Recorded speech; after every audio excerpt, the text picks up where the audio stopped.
Mike and I met 16 years ago. We were both ready to settle down, and we found each other and just knew kind of right away that we were meant to be.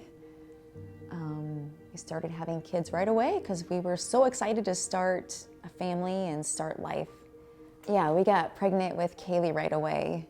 I just remember her being such a good baby. We were like, let's have 10, you know? Shortly after Kaylee was born, Mandy was pregnant again with Gabriel. And Gabriel had a chromosome disorder, and we knew that there was going to be some issues with him. We never knew how bad it would be until we got closer to the time of his birth. Gabriel was born in 2006, and he passed away shortly after. We both knew that we need something more in this world than just each other and just the comfort that we would get from this world. And so we started seeking God, and that's when I actually found God. And he found me, and he just held me tight, and he comforted me, and he was the only person that I wanted or desired or needed. We knew that faith had to become more important in our life, so we started church dating, and eventually landed at Sunnybrook Church. And we had Connor, and then we had Bryce, and after Bryce, I had 3 kids under the age of 4. And so that's when I decided I just need to stay at home and like take care of my family. And so I started going to MOPS at Sunnybrook. Bryce always said he got the best of both of us. Like Mike is a very motivated, driven person, and I'm like love and peace, and I just more laid back in that area. And he was just a perfect mix of both of us. Bryce has been the perfect coach's kid. Anything you told him, he listened to and he put into practice. And he was lucky enough to grow up in an amazing family and an amazing church, and paid very close attention to everything that was going on and put it to action. Yeah, it was October 6th, and we were just having another normal, fun Sunday as a family. And during worship, Bryce looked up at me that day, and he just smiled. And I remember, for some odd reason, I've never done this in my life, but just saying to myself, I'm going to capture that moment. That was just such a beautiful thing. There's just this music, and he just looked up and smiled and said, I'm going to capture this moment forever. That Sunday, we're standing over by Elmer's, just our family, and saying hi to people as they walk by, having a small conversation. And Bryce comes up to me and says, hey, Dad, can I put a sticker on the wall? And I said, yeah, sure, buddy. What for? The first time you came to church or what? He said, no, the day that I committed my life to Christ. And I'm like, you did? When was that? That's awesome. And I don't remember what he said, actually, if it was 2 years ago. Yeah, like 2 years, like when he was 2. Yeah, when he was 2 years old. So he went over and put a sticker on the wall to mark the significance that his life was committed to Christ. And knowing that and the way the day turned out, just such a gift of what Bryce gave us. Yeah, he gave us each a gift that morning.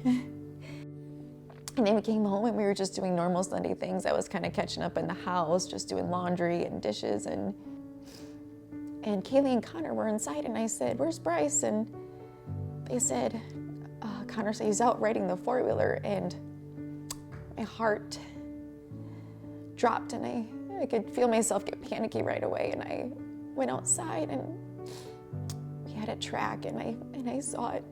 I ran out there, and it was tipped upside down, and I knew. I went over, and I knew that he was gone. He had passed. Connor came running into the house and said, Dad, Mom needs you. And I could tell by the tone of Connor's voice, and then I could hear actually Mandy through the walls of our home yelling.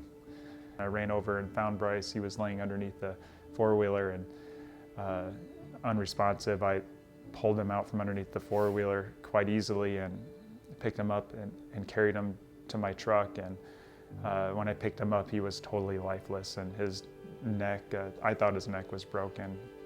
I called 911.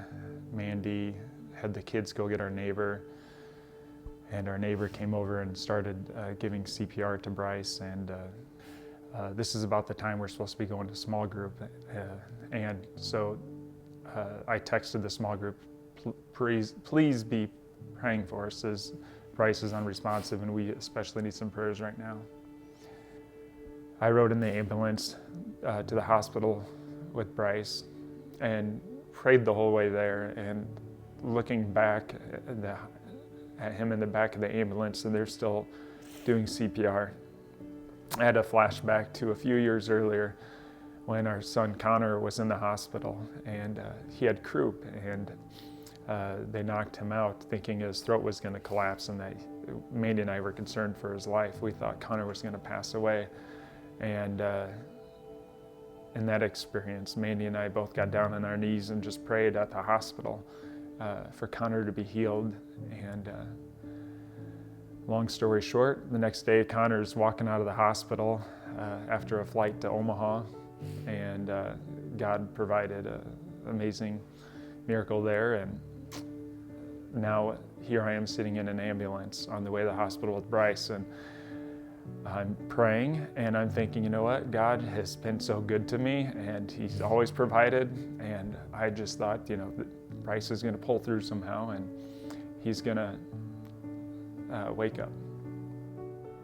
In the hospital, after the doctors have done everything they could to try to resuscitate Bryce, he came over to us and said that we've done everything we can, he's not going to make it. And our family, Kaylee, Connor, Mandy and I, the doctors and the nurses, I said, can we pray for one more miracle? Just pray one more time for a miracle. And I trusted God. I knew whatever was going to happen was going to happen. And I wasn't going to be mad. Never once did I go to anger, ever, with God. Yeah. And we prayed for a miracle, for Bryce to come back. And it just didn't happen. It wasn't meant to be.